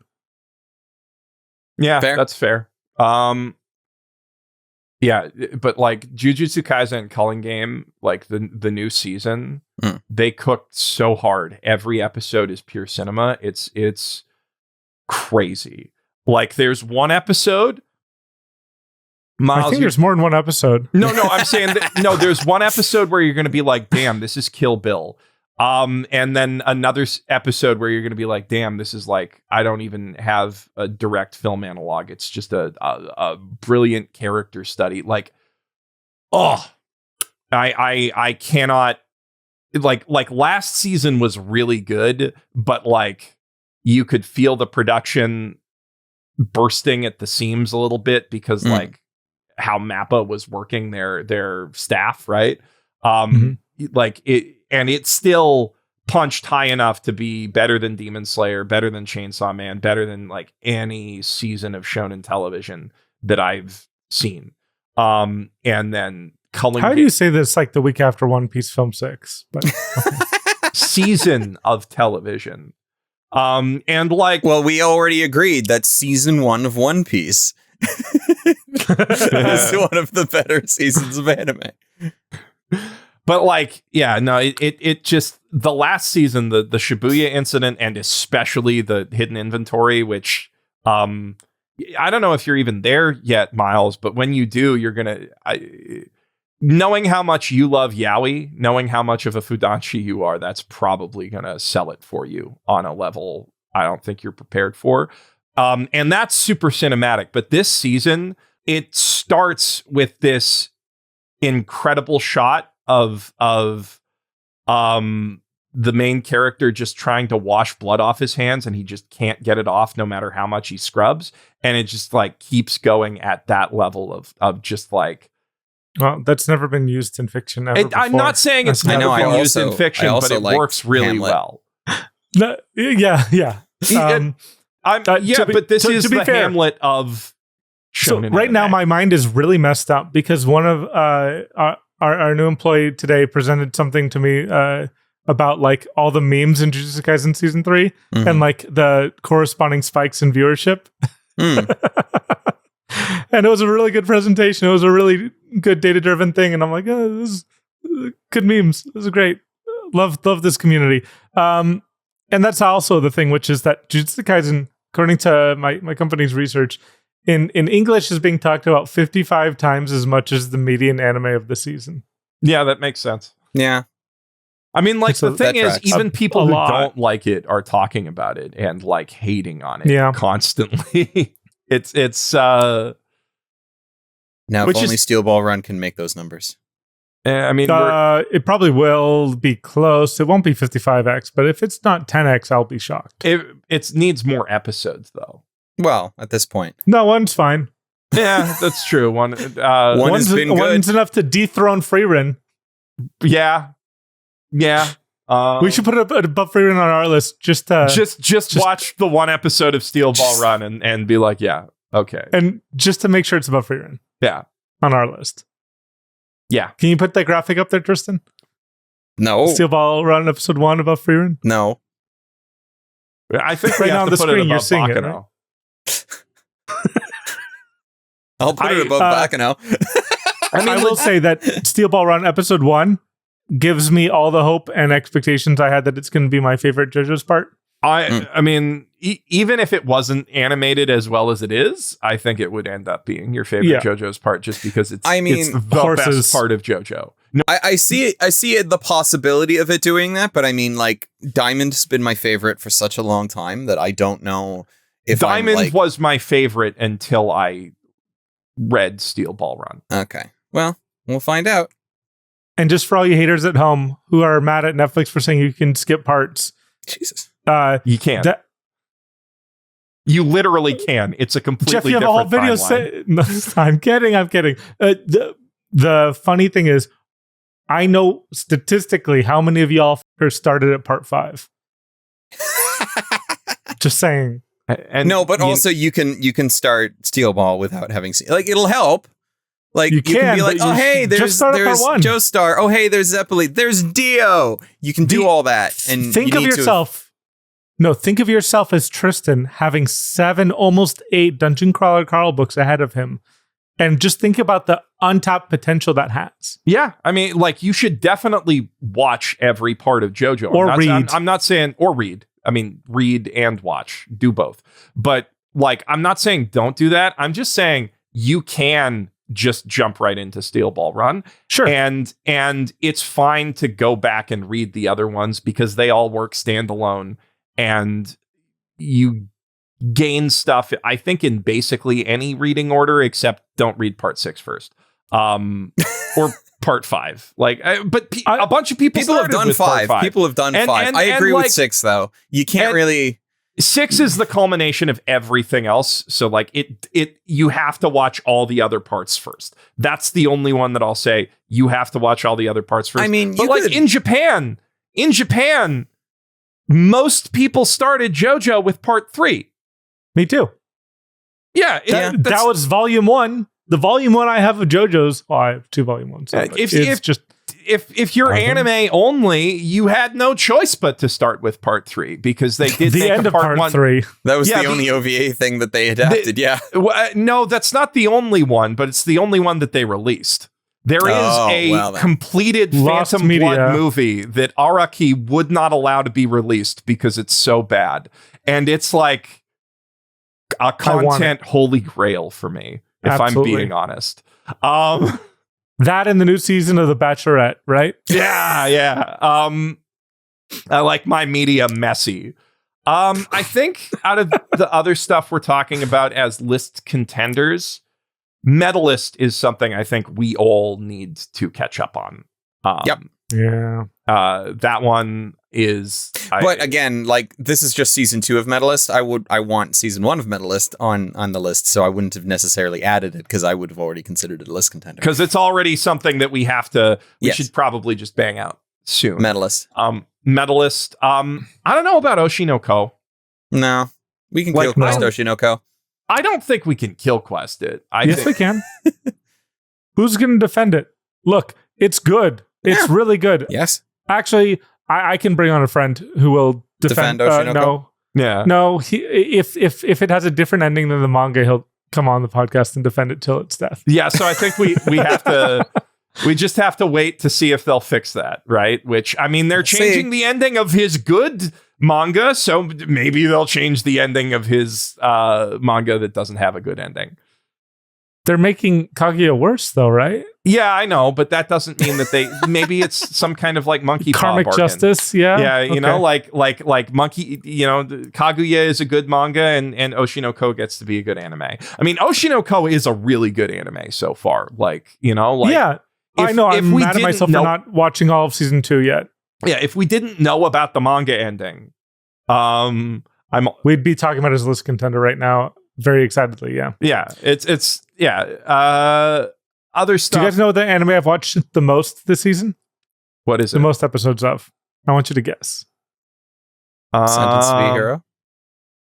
No, I'm like everyone else. I watched one episode and then forgot it existed because they didn't put out new episodes for weeks. Like fools. Fools. Indeed. No, like it drops so much from month 1 to month 2 because they just don't do a triple episode if you're not going to follow it up immediately. Goodness. It lost all of its momentum and excitement and energy, and no one had built a habit of watching it every week. Steel Ball Run. Dropped ball. No, Steel Ball Run is doing it every week. No, Steel They're doing Ball it Run, right this time. No, didn't they? They missed a week. Yeah, they're missing a week. Already. Yeah, there's like a whole thing going on right now of like someone being like, when's the next episode? And the director being like, when it's done, I'm really excited to see it when it happens. I don't know. Wow. And that was Daryl Harding, my guy for Anime Trending. He was interviewing him, and it was what a great quote to get on that interview. Like, well, as someone who literally today released a video on how excited I am for Steel Ball Run, that's a bit sad. Oops. Mm-hmm. Well, we'll see. We'll see what happens. Oops. But yeah, guess what anime I'm the most caught up on? Cute girl in the hero's party, so I try confessing to her. No, I wouldn't have kept watching at this point. that one was bad from the start. Is it one that we've already discussed? No. Okay. Let's see. I'm just trying to. Is it for work or personal? Nope. Personal. Then it's reincarnated as a dragon hatchling. Easygoing territory, defense by the optimistic lord. Those are two excellent guesses. But High Dive is wonky on my phone, so I am not current with Dragon. And Territorial Defense is something I am saving for when I have a little more time. It's really good, actually. Yeah, I know. I'm going to be really fucking into it. Okay. It's Bean Counter. I am most caught up on Bean Counter. Because it's yaoi. Of course, it's yaoi and isekai. Of course, you're caught up on that one. I need to catch up on that one. I need to I need to get Yazy on it. That's the thing. Like, I watched a couple episodes of it for the hottest trash. I just had a really busy season with, One Piece to watch and everything that I've had to do for the last. You poor baby having to watch Netflix One Piece for work. For work. I mean, you haven't watched it yet, and you'll. I've watched 2 episodes now. It's good. I'm liking it. The first episode was a little rough compared to season 1, to be honest. I mean, yeah, I don't think compared to season 1, but I think it was on par with a lot of season 1. They gave me Twink Smoker. I don't like that. I mean, not Twink, but you know what I mean. He doesn't feel like Smoker. Okay, but like Barto. I don't. That pissed me off. How did that piss you off? It's so good. He is no.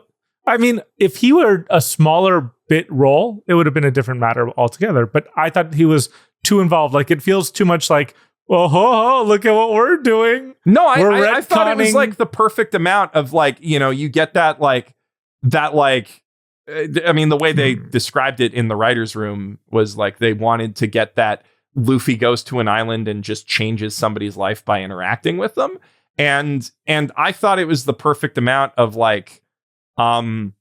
he comes in, he tries to rob Luffy. He kind of gets pushed off to the side by the stuff that's happening to him. He sees the moment on the platform and it changes his life. And they don't overemphasize it changing his life. It's just, he looks at the poster, looks in the mirror and smiles. And that's the moment the Barto we know and love is born. And I don't know. I thought that was great. I would have loved it if they only did that, what you're describing. But he was in it for 10 more minutes than what you just said. I liked seeing a little bit of him pre-Luffy changing his life as this directionless thug. If you're not current with One Piece, that was so nothing burger to you.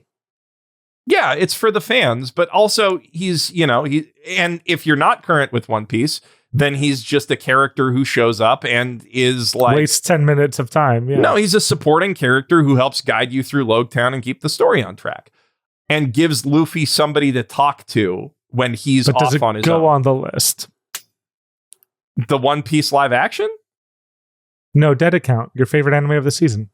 I mean, Dead Account's actually like more fun than I thought it would be, but it's also not good, right? No. I had read the manga beforehand, and I was a little disappointed with the anime, but I also thought it was going to be more popular. Is it a dead show? It's okay. It's doing okay. It's doing fine. I just thought it was going to be about twice as popular as it is now. I think it. Part of the problem is that they shied off of translating it, like localizing it as accurately as they could have. Right? I think maybe they were scared of like people clowning on it for that being stuff. What it is. For being exactly what it is. They'd be like, localizers are adding stuff like, like one of the guys' attacks is literally political lynching in English.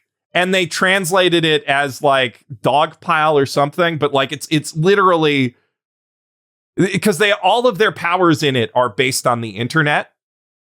I mean, I just kind of roll my eyes at a lot of those translations, like when I hear saying, and the horse's name is Ghost Riders in the Sky, but then the subtitle says something completely different. Shout back out to Steel Ball Run. And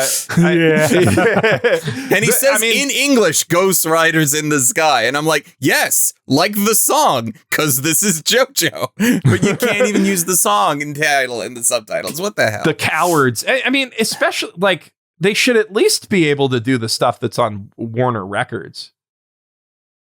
Because it's a Warner Bros. Anime. It's so...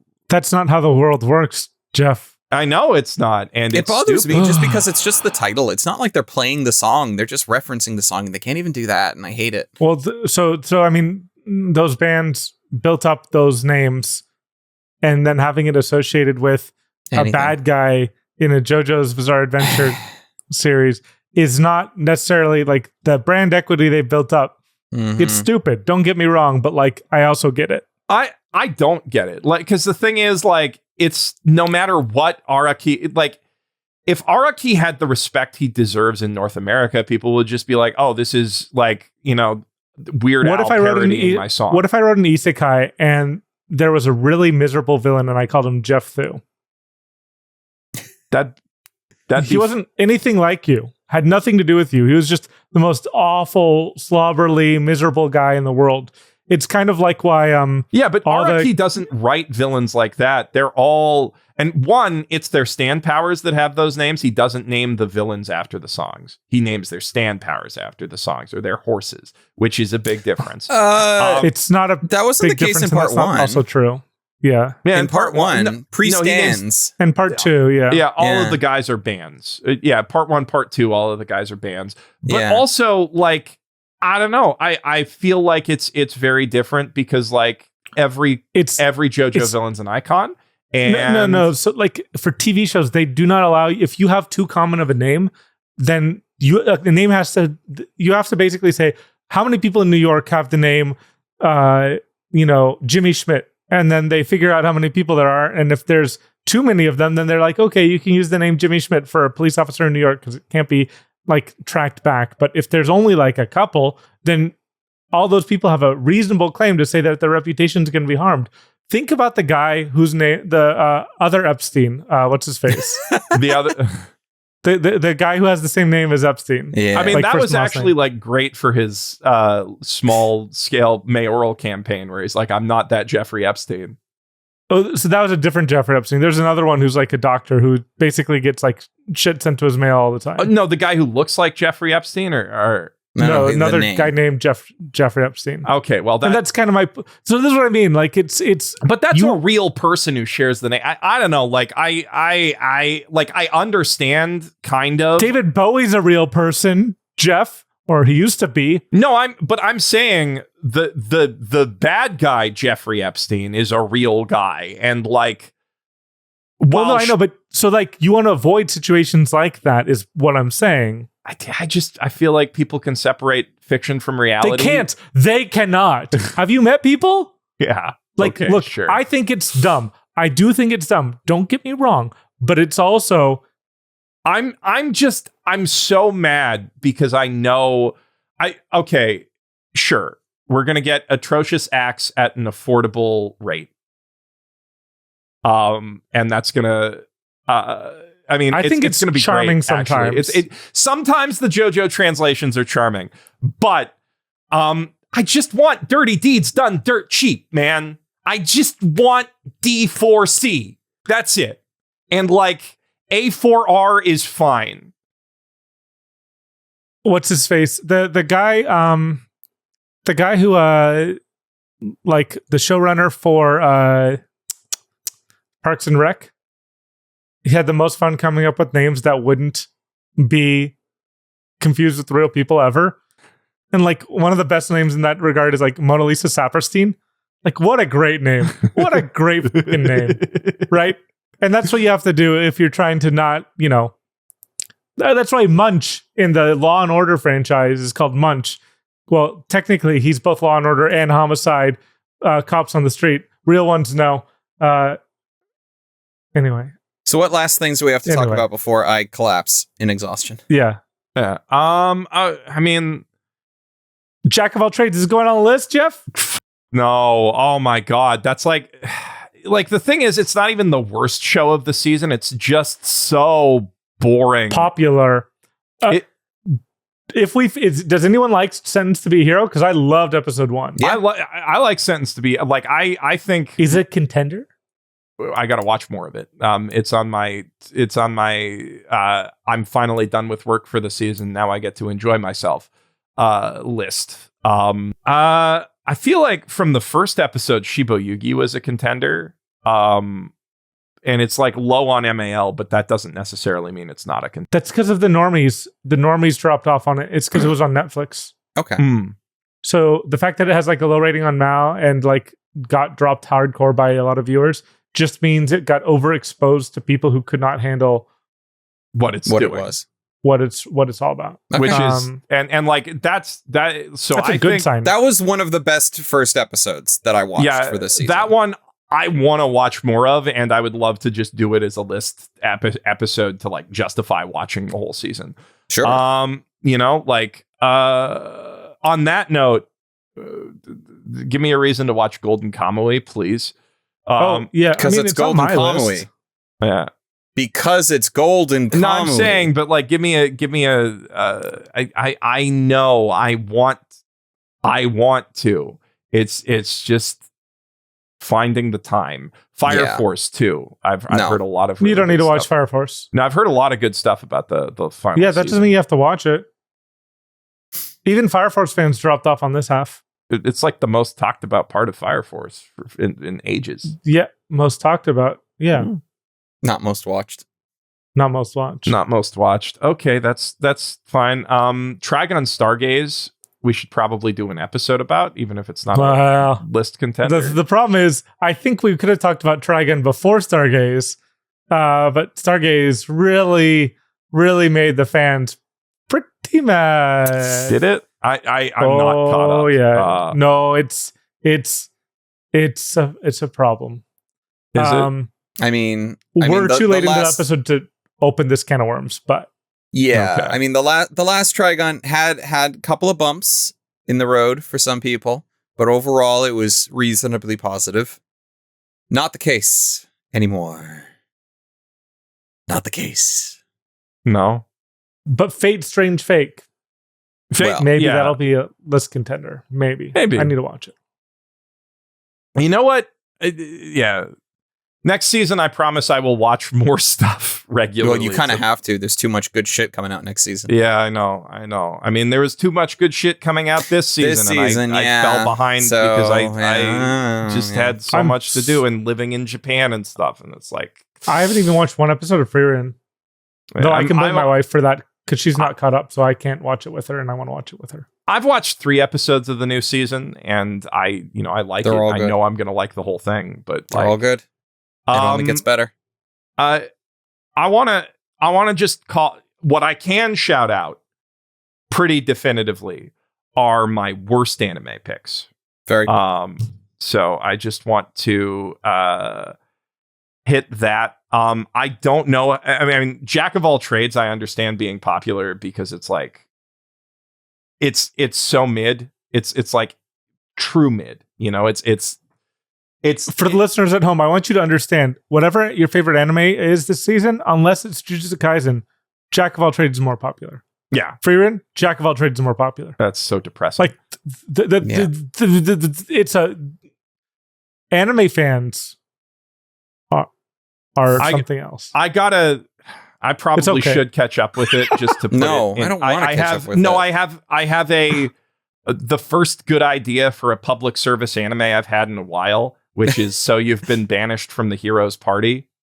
Mm-hmm. And like that's just the perfect template for it. But right next to it are somehow on that level are two of the worst anime of the season by far, which is Daily Life of a Part-Time Torturer, which is the most boring. That was like no, excruciatingly boring crap. It's like hey, here's a workplace comedy, except their workplace is as torturers. Ooh. But that's literally it. That's what like it could have been a dark comedy or something. It was, but not. Like literally, it's just them hanging out around the office, and instead of talking about TPS reports, they're talking about like torturing people. But torturing people in the vaguest sense, right? Like they don't even go in hard on like, oh, what's your technique for like ripping their fingernails off or whatever. It's literally just like, I sure do love torturing people. Oh, me too. Let's go get a coffee and then get back to torturing people some. Oh, you're and like, yeah, it's so bad. It's just a really bad office comedy where they torture people. Yeah. I hated that. And Noble Reincarnation, I don't understand how that has a 6.6, except that like the isekai boost that everything gets, because that is like that's one of the shows that I watched that was like actually so bad it's good. With some of the execution. You can go watch My Hottest Trash. There's a clip from it where like this, you know, like he walks into this room full of aristocrats and this one guy's like, oh, I bet that's not actually like, I bet that's a fake magic sword. I bet he's not actually that cool. And then the sword gets pissed off on his behalf and like emits this like aura that makes people start bleeding from their eyeballs. And there's just this like, it's some of the worst art I've ever seen. This like fat rich lady is like, oh, and then he like, stop it, sword. And then it stops. And everybody's like, oh, wow, he saved us from the sword. And he's such a cool guy. And like, it's just aura farming with no aura every episode. I like title of my biography, title of my sex tape. His way of that's really good. His way of like, you know how, so the premise is, you know, he was reincarnated as the prince of the nation and he's gonna like make it better by rooting out corruption and stuff. And the way he roots out corruption is he goes to corrupt nobles and he's like, hey, stop it. And they're like, no. And he's like, I'm the prince. You gotta stop it. And they're like, okay. That's it. I mean, the thing is, you say that, and then you defend the Ant book for doing the same exact thing. Because in the Ant book, he's like, hey, stop it. And they're like, no. And he's like, eat a gravity bomb. I like Ant book too. Ant book is great. Rhino Z. Yeah, I love Ants. I was really disappointed by Kunan the Sorcerer Can See. For undermining his premise within the first episode. Yeah. We do need to let Tristan go home. Okay.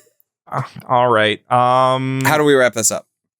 One last thing I want to say is that the villainess is adored by the Prince of the Neighbor Kingdom is to villainess anime what Jack of all trades Party of None is to Banished from the Heroes Party crap. Yeah. That was some insightful analysis, Geoff. That was good. I like that. Tune in next season for even more updates on what we think is good and not good about the season. And we'll queue up some of these episodes as full episodes because I do want to. Like, we need to talk about halfway through Journal with the Witch.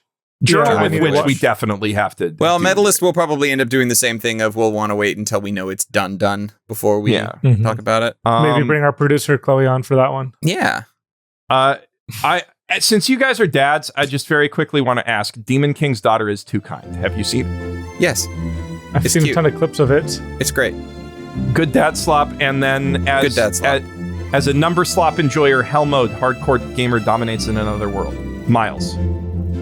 I've not wanted to watch it. You should check it out whenever you get a good high dive connection. Oh, and Champignon Witch, the other good shoujo of the season. Now I'm done. Is it good? Yeah. Bye. Bye.